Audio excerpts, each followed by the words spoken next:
أعوذ بالله من الشيطان الرجيم. بسم الله الرحمن الرحيم.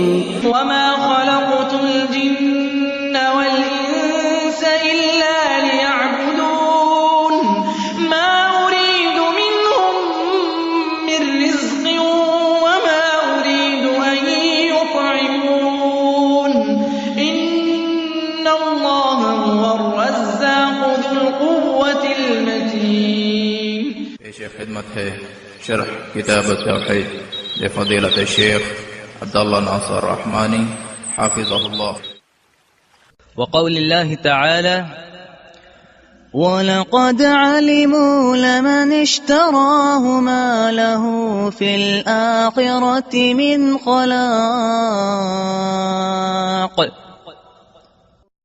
وقول الله تعالى وَلَقَدْ عَلِمُوا لَمَنِ اشْتَرَاهُ مَا لَهُ فِي الْآخِرَةِ مِنْ خَلَاقٍ.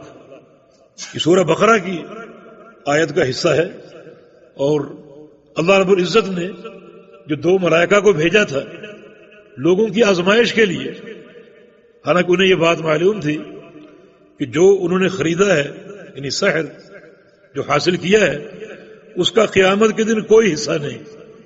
قیامت کے دن کامیابی اللہ تعالیٰ کی رحمت کا کوئی حصہ نہ ہوگا اس عمل کے لیے، اور قیامت کے دن کوئی حصہ نہ ہونا اس عمل کے لیے جو عمل کفر. علماء نے اس آیت کریمہ سے جادوگر کے کفر ہونے کا استدلال کیا، جو بالکل صفر ہوگا، جس کے لیے کوئی حصہ نہ ہو اللہ تعالیٰ کی رحمت اس کی رضامندی سے، تو یہ عمل کفر قرار پاتا ہے. تو انہیں معلوم تھا کہ ہم جو کچھ کر رہے ہیں، سیکھ رہے ہیں، سکھا رہے ہیں اور حاصل کر رہے ہیں، اس کا آخرت میں اور قیامت میں کوئی حصہ نہ ہوگا. فلاح کا اور کامیابی کا ایک ادنا سا شائبہ تک نہ ہوگا. تو یہ عمل کفر ہے، اور یہ بات کفر ہونے کی دلیل ہے. وتعاونوا على البر والتقوى ولا تعاونوا على الإثم والعدوان واتقوا الله إن الله شديد العقاب.